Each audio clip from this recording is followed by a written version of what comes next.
melawai.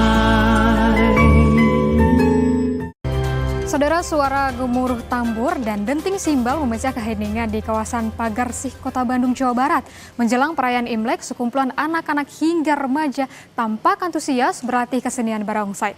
Informasi ini sekaligus menutup Jurnal Nusantara hari ini. Saya Rahma Piliang, terima kasih. Sampai jumpa.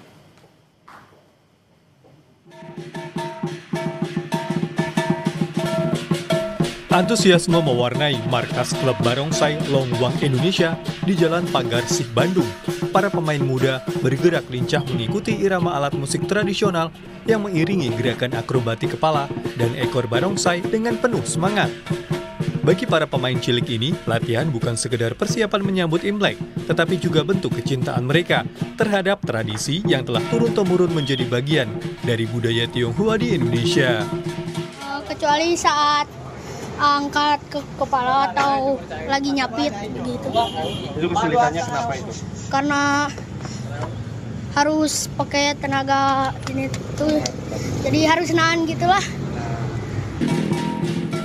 Ketua Klub Barongsai Longwang Indonesia, Agus Hendrik Priyatna menyebut pihaknya telah menerima belasan permintaan tampil. Bahkan dalam satu hari, para pemain dijadwalkan harus tampil sebanyak 3 kali di lokasi yang berbeda.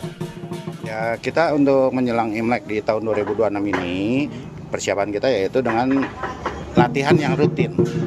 Karena apa? Kita harus memberikan perform yang terbaik untuk yang memanggil kita. Gitu.